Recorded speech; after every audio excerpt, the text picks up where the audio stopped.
2 Samuel 2.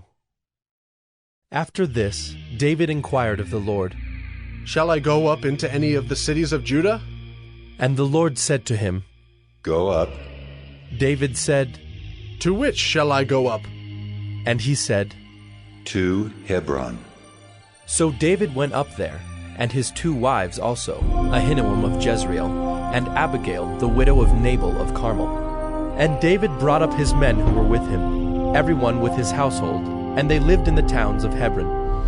And the men of Judah came, and there they anointed David king over the house of Judah. When they told David, "It was the men of Jabesh Gilead who buried Saul," David sent messengers to the men of Jabesh Gilead, and said to them, "May you be blessed by the Lord, because you showed this loyalty to Saul, your lord, and buried him. Now may the Lord show steadfast love and faithfulness to you, and I will do good to you because you have done this thing. Now therefore let your hands be strong, and be valiant, for Saul your lord is dead, and the house of Judah has anointed me king over them." But Abner, the son of Ner, commander of Saul's army, took Ishbosheth, the son of Saul, and brought him over to Mahanaim. And he made him king over Gilead and the Asherites, and Jezreel and Ephraim, and Benjamin and all Israel. Ishbosheth, Saul's son, was 40 years old when he began to reign over Israel, and he reigned 2 years. But the house of Judah followed David.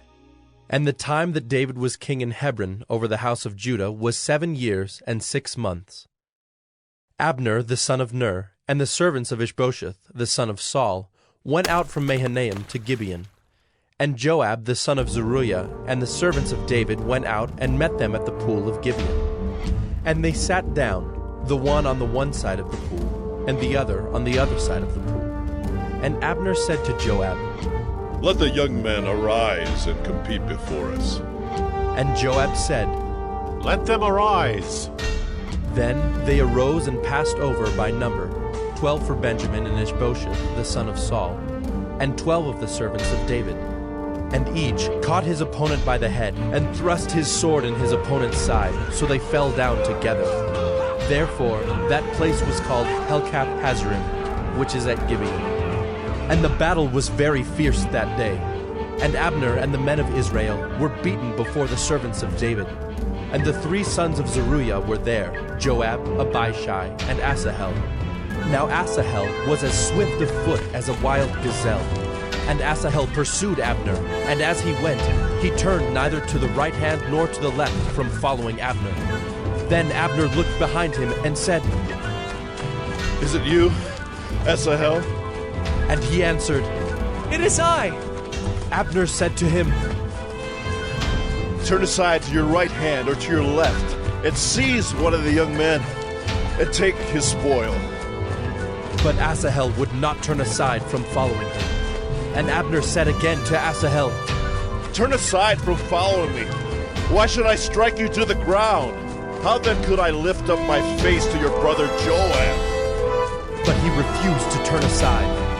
Therefore Abner struck him in the stomach with the butt of his spear, so that the spear came out at his back. And he fell there and died where he was. And all who came to the place where Asahel had fallen and died stood still. But Joab and Abishai pursued Abner. And as the sun was going down, they came to the hill of Ammah, which lies before Giah on the way to the wilderness of Gibeon. And the people of Benjamin gathered themselves together behind Abner, and became one group, and took their stand on the top of a hill.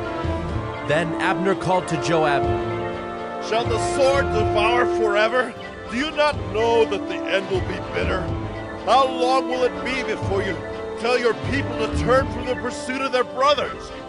And Joab said, As God lives, if you had not spoken, surely the men would not have given up the pursuit of their brothers until the morning. So Joab blew the trumpet, and all the men stopped, and pursued Israel no more, nor did they fight any more.